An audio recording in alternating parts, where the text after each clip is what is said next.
d'avoir choisi RTI 1 à la une de ce 20h.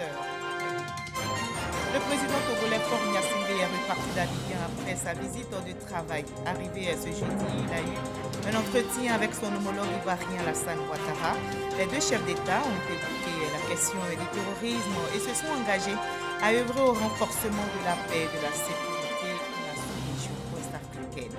Le ramadan, période de jeûne pour les musulmans, incarne aussi le partage. La première dame de Côte d'Ivoire vient de faire don à la communauté musulmane. Elle leur a offert des vivres d'une valeur de 130 millions de francs CFA. Les dons ont été réceptionnés au siège de la Fondation Children of Africa à Côte d'Ivoire. Les députés réunis ce jeudi en plénière ont adopté le calendrier des travaux parlementaires. Du 14 avril au 26 juillet 2022, ils examineront 15 projets de loi sur les 27 reçus de l'Assemblée nationale. Au nombre des projets figure celui sur le divorce et la séparation du corps. Une séance de questions orales avec débat sur la vie chère est prévue.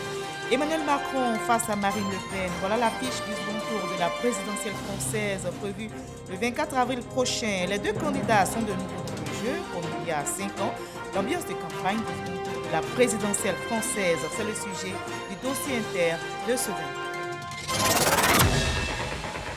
Soyez la bienvenue sur RTI 1.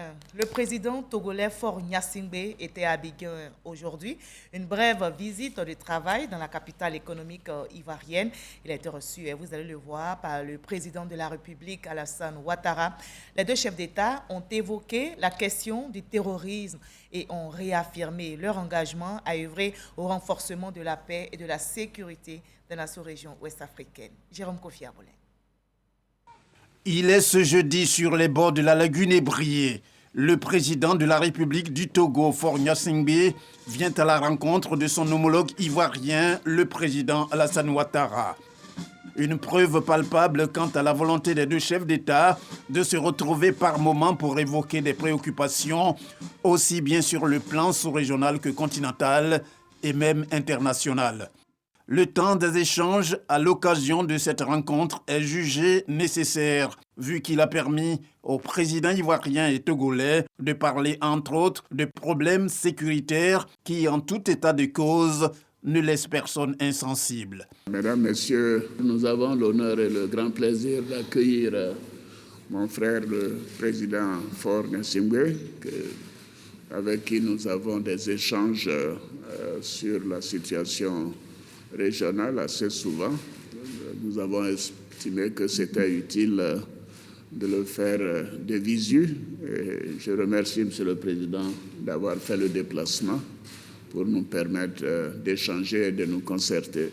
Merci beaucoup, M. le Président. Je voudrais commencer par vous dire au nom de la délégation qui m'accompagne à mon nom propre, mais aussi au nom du peuple togolais, vous remercier de l'accueil que vous nous réservez aujourd'hui, de votre disponibilité toutes les fois qu'il s'agit de parler des problèmes qui nous concernent tous, ceux de la sous-région notamment.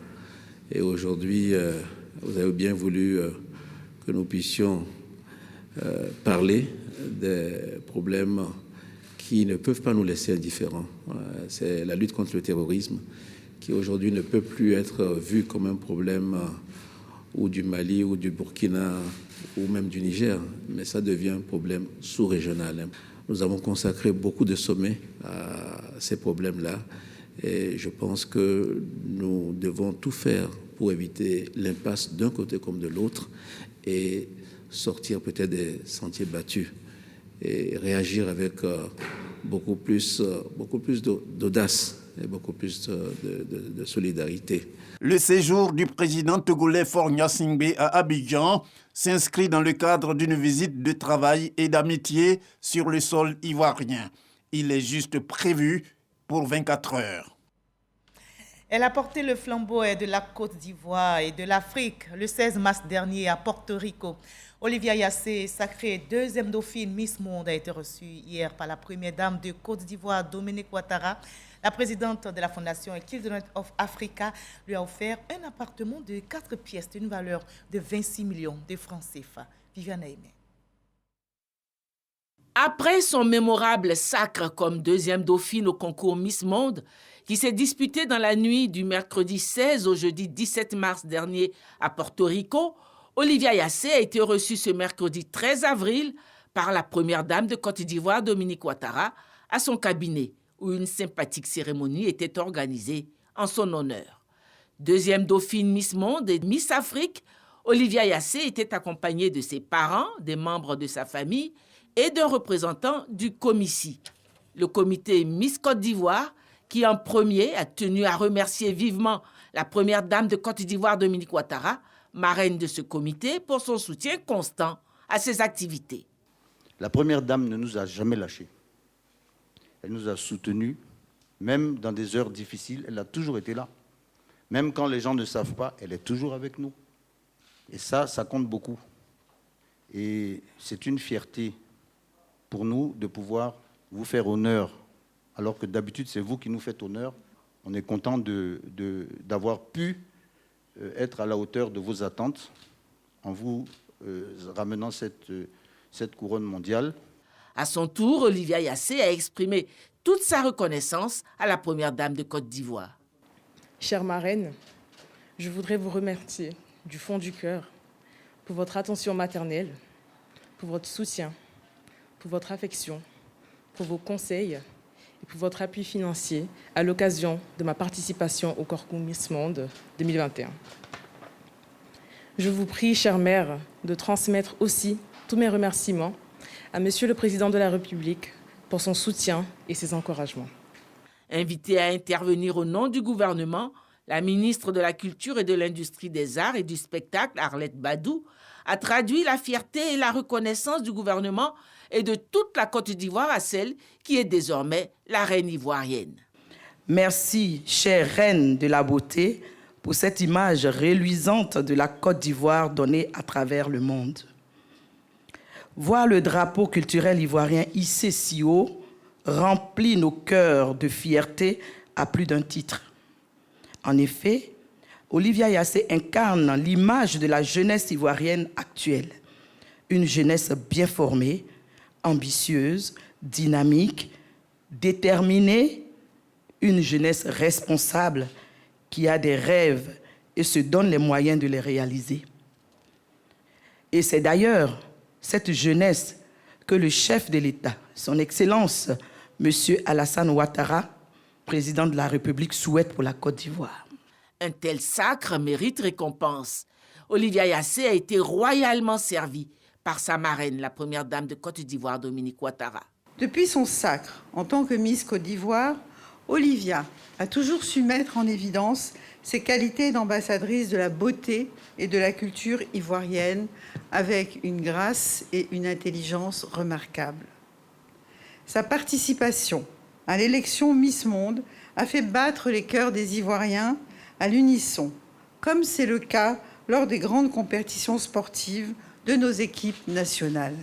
Chère Olivia, je voudrais, au nom de mon cher époux, le président Alassane Ouattara, et en mon nom propre, vous féliciter et vous dire que nous sommes fiers de vous. Merci d'avoir hissé haut le flambeau de la Côte d'Ivoire. À ce titre, je suis heureuse de vous offrir un appartement de 4 pièces d'une valeur de 26 millions de francs CFA au nom de ma fondation Children of Africa. Miss Afrique a reçu les clés de son appartement. Les musulmans observent une période de jeûne et c'est le mois du Ramadan qui incarne aussi le partage. Et justement, la première dame ivoirienne solidaire de cette communauté musulmane a fait des dons. Elle leur a offert des vivres d'une valeur de 130 millions de francs CFA. Les dons ont été réceptionnés au siège de la fondation Children of Africa dans la commune de Cocody. Alexis Ouedraogo. Comme chaque année pour le Ramadan, la première dame Dominique Ouattara apporte son soutien à la communauté musulmane. 3000 cartons de pâtes alimentaires, 3000 sacs de riz, 1250 cartons d'huile, 750 cartons de boîtes de tomates, 400 cartons de lait et autres tapis de prière. Les dons de l'épouse du président de la République sont d'une valeur de 130 millions de francs CFA qui soulagent la communauté. C'est très difficile pour beaucoup de personnes. Il y a beaucoup de familles qui n'arrivent pas vraiment à joindre les deux bouts. Donc c'est vraiment l'occasion idéale pour leur venir en aide. Je remercie la première dame pour ce grand don pendant ce mois de Ramadan. Actuellement, nous avons attaqué la période du pardon. Donc, que Dieu nous pardonne, que Dieu pardonne à nos péchés aussi. Ces dons, on donnera ça aux femmes, aux veuves, aux démunis. Des propos appuyés par l'imam Koné, porte-parole des bénéficiaires. Si la générosité a un sens dans le moment ordinaire, elle l'est plus dans ce mois béni du Ramadan. Que le Seigneur, Allah subhanahu wa ta'ala, apaise votre cœur pour le soulagement que vous apportez à toutes ces familles vulnérables à travers ces dons pour leur permettre de vivre dignement le Ramadan. Le général Wagondo Diomandé ne manque pas de dire sa gratitude pour la constante bienveillance de la première dame. Celui qui offre la rupture à un jeûneur aura la même récompense que lui, sans que cela ne diminue la récompense du jeûneur. Madame la première dame, puisse Allah vous en êtes reconnaissant. La présidente de la fondation Children of Africa invite les guides religieux et l'ensemble de la communauté musulmane à prier pour le chef de l'État dans sa mission au service de la nation. Pendant cette période de grande spiritualité, nos frères et sœurs démunis ont besoin d'être soutenus afin de pouvoir s'acquitter sereinement du jeûne obligatoire. Aussi, chaque année, la fondation Children of Africa procède à des dons en vivres et tapis de prière pour permettre à nos frères et sœurs de profiter pleinement du mois de Ramadan. Ces dons seront réceptionnés par les guides religieux, les mosquées des communes du district d'Abidjan et de l'intérieur du pays, et par une 60aine d'ONG et d'associations musulmanes. Chers guides religieux, je ne saurais clore mon propos sans solliciter vos prières pour la paix et la stabilité dans notre pays, et je vous demande également de prier pour mon cher époux, le président de la République, qui a vraiment besoin de vos prières pour mener à bien sa mission.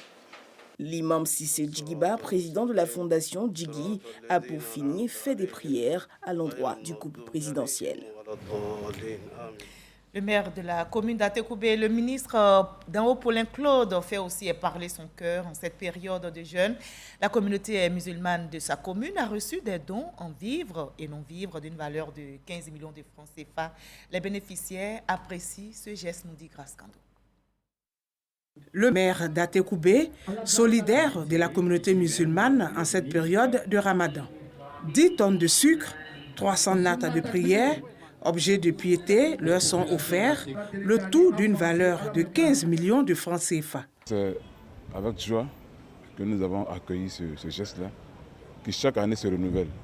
Donc, comme nous avons dit, c'est de gaieté de cœur, quand nous savons qu'il y a beaucoup de personnes dans notre communauté qui sont dans le besoin, des nécessités, des orphelins, des veuves. Ça va nous permettre de pouvoir élargir notre champ d'action envers ces personnes-là. Pour le premier magistrat de la commune, ce don s'inscrit dans les actions sociales du conseil municipal. Nous avons renforcé nos dons aux communautés, aux mosquées, parce que nous souhaitons que les imams aient les moyens d'assister dans leur communauté les personnes les plus vulnérables. Nous avons voulu renforcer aussi les moyens de prière en donnant les objets de piété pour que nos femmes, nos enfants gardent en mémoire que le partage est la chose la plus importante. Notre foi doit être plus forte que tout ce qui peut nous amener dans le doute. Alors nous sommes venus dire merci aux imams pour leurs nombreuses prières, les prières constantes qui ont permis à notre commune de rester en paix, de garder sa cohésion sociale et de demeurer la commune famille. La commune d'Atekoubé compte une forte communauté musulmane avec 54 mosquées. Les chrétiens catholiques également jeunes se préparent aussi à célébrer la fête de Pâques qui marque la résurrection du Christ dimanche prochain. Ce jeudi, ils ont entamé le Triduum pascal. Ces 3 derniers jours marquent les événements fondateurs de la foi chrétienne, à savoir la passion, la mort et la résurrection du Christ. Ce jeudi saint, les chrétiens ont commémoré donc les institutions de l'Eucharistie et la fête de sacerdoce, manifestation de l'amour de Dieu pour l'humanité qui se concrétise aussi à travers le lavement des pieds de ses disciples, signe d'amour, d'humilité et de sacrifice de l'enseignement que donne le Christ, afin que les fidèles puissent en faire autant. Et la fête de Pâques, c'est dimanche prochain, 17 avril. Le ministre directeur de cabinet du président de la République, Fidel Sarasoro, a offert des vivres et des non-vivres à la cathédrale Saint-Jean-Baptiste de Korogo. Il exprime ainsi son soutien à la communauté chrétienne de Korogo en cette période de carême, période de partage et de générosité. Ami Sissoko. Cathédrale Saint-Jean-Baptiste de Korogo. Le bâtiment flambant neuf, abritant plusieurs bureaux, a été offert par l'ex-premier ministre Amadou Gon Coulibaly juste avant son décès, dans la continuité des actions sociales initiées par le défunt et surtout pour répondre aux besoins des prêtres. Le ministre directeur de cabinet du président de la République, Fidel Sarasoro, cadre du Poro, fait don de 150 chaises VIP pour l'équiper. Merci pour la largesse de cœur. Au nom du clergé, des religieuses et des paroissiens de la cathédrale et aussi de l'archidiocèse de Korogo, merci encore. Nous vous rassurons que nous en ferons un bon usage de tout ce lot que nous avons reçu. En plus de ces commodités, le ministre Fidel Sarasoro offre une tonne de vivres à la cathédrale ainsi que du numéraire. C'est le Premier ministre Amadou Gon, de là où il est, qui vous fait ces dons. Je voudrais tout simplement vous remercier et vous promets, dans la mesure de mes possibilités et avec la grâce de Dieu, d'essayer de continuer l'œuvre et de perpétuer l'attention que le Premier ministre Amadou Gon avait pour cette Église. Une visite de la cathédrale a permis d'apprécier l'existant. Le père Charles Diaratsouba, le curé, a sollicité une fois encore l'aide du ministre directeur de cabinet du président de la République, Fidel Sarasoro, en vue de bâtir une cathédrale moderne à Korogo. Et en cette période de jeûne qui incarne le partage, on prie aussi pour la paix dans notre pays. Dans la commune de Yopougon, 15 communautés ethniques ont célébré la paix et la cohésion sociale. Cette cérémonie s'est tenue en prélude à la fête de Pâques dénommée Pakinou 2022 dans la dite municipalité. Le ministre Adama Diawara appelle au vivre ensemble. Jamagagi.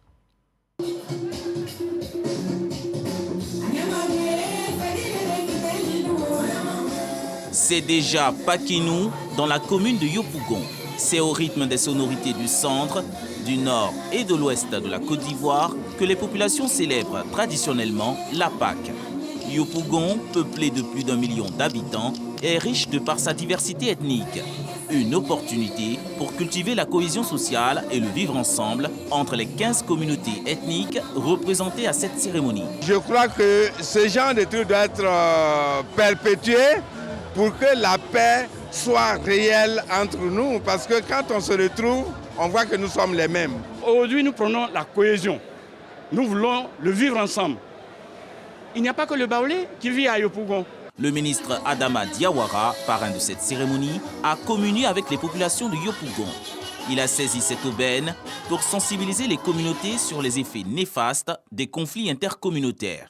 Les populations de Yopougon sont invitées à être des acteurs de développement et à s'inscrire dans la vision de paix du chef de l'État Alassane Ouattara. Je viens de recevoir les 15 communautés de la grande commune de Yopougon. Et chacune de ces 15 communautés avait à sa tête son chef. Et l'occasion était belle pour que nous fêtions ensemble la fête de Pakinou. C'est vrai qu'au départ, il était prévu que nous fassions la fête uniquement avec nos frères et sœurs baoulés.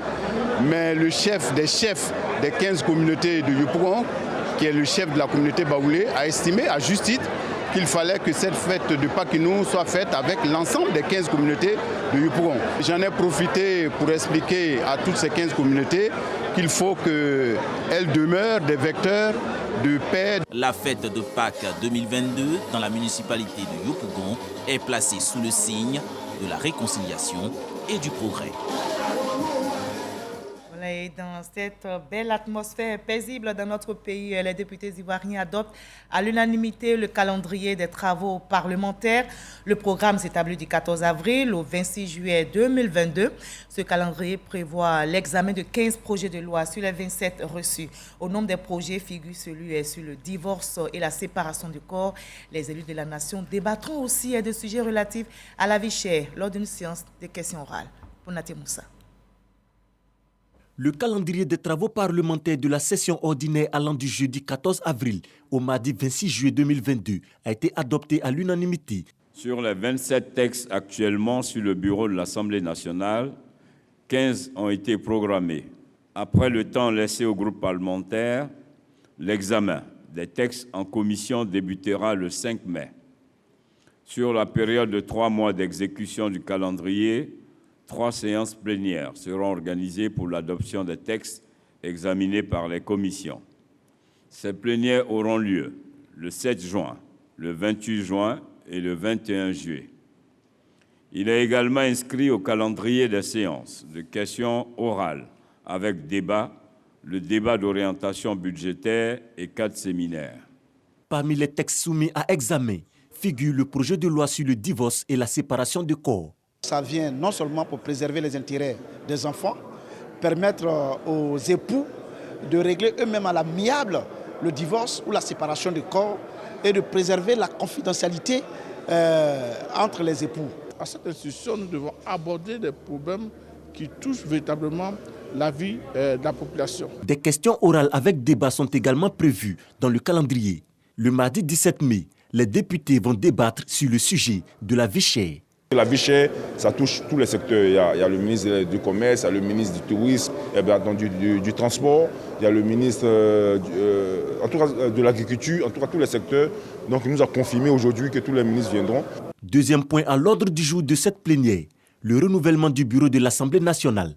Les députés donnent leur accord pour le maintien du bureau sortant. Le président par intérim de l'Assemblée nationale invite l'ensemble des députés à être présents à la réunion du Congrès le mardi 19 avril prochain à Yamoussoukro. La rencontre des 2 chambres du Parlement où le président de la République va prononcer un discours sur l'état de la nation. Au lendemain de la session ordinaire 2022, le Sénat de Côte d'Ivoire, la 2e chambre du Parlement, a rendu hommage à son défunt doyen d'âge, le sénateur Lansine Touré. Décédé le 26 mars dernier, le parlementaire a eu droit à un piquet d'honneur suivi d'une oraison funèbre. Il a ensuite été élevé au grade de commandeur de l'Ordre national à titre posthume. Le reportage est signé Mama Traoré. Sur l'esplanade du siège du Sénat, 2 soldats de la garde républicaine viennent poser le portrait du sénateur Lansine Touré. Le décor est ainsi planté pour un hommage à celui qui était jusqu'au 26 mars dernier le doyen d'âge de la Chambre haute du Parlement. Devant la mémoire de celui qui aura présidé la séance l'ayant porté par élection à la tête du Sénat, Janoua Ousou-Kouadio s'incline. Suivront ses collègues sénateurs, des députés et des membres du Conseil économique, social, environnemental et culturel pour un piquet d'honneur. Feu Lansine Touré aura contribué à imposer le Sénat comme un véritable outil de renforcement de la démocratie et de la bonne gouvernance. Pionnier des pionniers, Touré Lansine a été la pierre de base de cette construction, de cette évolution de notre Chambre. Le doyen Touré Lansine a été député à l'Assemblée nationale. Il nous quitte sénateur, élu. Un cursus politique mérité qui boucle bien la boucle. Leader d'opinion, il a apporté au Sénat tout ce paquet d'expérience et toute son aura. En ce jour hommage, l'institution parlementaire tient à témoigner sa reconnaissance à cet illustre serviteur. Monsieur Lansine Touré, au nom du président de la République de Côte d'Ivoire, faisons commandeur de l'Ordre national à titre posthume. Et nous confions à votre famille les insignes de votre grade. La famille de Feu Lansine Touré se dit touchée par cette marque de reconnaissance. Nous avons compris que notre papa n'était pas seulement le doyen des sénateurs, il était l'ami de tous, il était le frère de tous, il était le conseiller de tous, il était un homme de consensus. Merci, merci pour la reconnaissance de ces qualités de notre papa. Feu Lansine Touré est décédé à l'âge de 87 ans. Il a été porté en terre le 30 mars dernier à Daloa, chef-lieu de la région du Haut-Sassandra, région qu'il représentait au Sénat. Voilà, je vous conduis dans l'Ouest ivoirien pour nous imprégner du projet de reconstruction post-conflit et de développement communautaire. Sachez que c'est un projet phare du programme national de développement communautaire et c'est une structure sous tutelle du ministère de la Solidarité et de la lutte contre la pauvreté. Ce projet vise de meilleures conditions de vie des populations du district des montagnes. Et bien récemment, une mission du PNDC a sillonné les zones d'action du projet dans les régions du Guémon, du Cavali et du Tonkpi. F. Bouy. Les usagers de l'axe Zagwe-Gwetemba dans le département de Man, région du Tonkpi, peuvent pousser un ouf de soulagement. Quand il pleut, pour arriver en ville, surtout à Zagwe, c'est très difficile. Et maintenant, on a vu, ça a fait pratiquement 1 mois, 2 mois, ils ont fait les ponts et on a beaucoup de souris maintenant, on circule librement. Ce n'est pas encore terminé, mais avec l'état de la route, ça va. Ce tronçon est en pleine réhabilitation grâce au Programme national de développement communautaire, PNDC, à travers le projet de reconstruction post-conflit et de développement communautaire, le PRPC-DC, exécuté dans le district des montagnes. Le PRPC-DC est composé de 4 volets: la réhabilitation des pistes rurales, l'accès à la microfinance, le fonds de développement local et le renforcement des capacités. Une mission conduite par le directeur coordonnateur du PNDC, Diabaté Moussa, a sillonné les zones d'intervention du projet pour faire l'état d'avancement. Pour le volet réhabilitation des pistes rurales, les choses avancent bien. Il s'agit là pour cette composante de réhabiliter 525 km de pistes rurales. J'ai le plaisir de vous informer que sur les 525 km, nous avons déjà réhabilité, reprofilé 264 km. Le PRPC-DC est mis en œuvre depuis 2013. Il est cofinancé par l'État de Côte d'Ivoire et la Banque islamique de développement à hauteur de 17,5 milliards de francs CFA. Ils sont arrivés en tête du premier tour. Emmanuel Macron face à Marine Le Pen. Voilà l'affiche du second tour de la présidentielle française. Les 2 candidats sont de nouveau dans le jeu comme il y a 5 ans, c'est-à-dire en 2017. Ils seront départagés par les électeurs le 24 avril prochain. En attendant, l'heure est à la conquête des voix des Français dans les médias comme dans les meetings. Le président sortant et la porte-étendard du Rassemblement national déroulent leur programme pour séduire le plus d'électeurs. On touche à tous les sujets: sécurité, cherté de la vie, santé et autres. Ambiance de campagne du second tour de la présidentielle française, c'est le sujet du dossier inter signé ce soir. Michel Digré.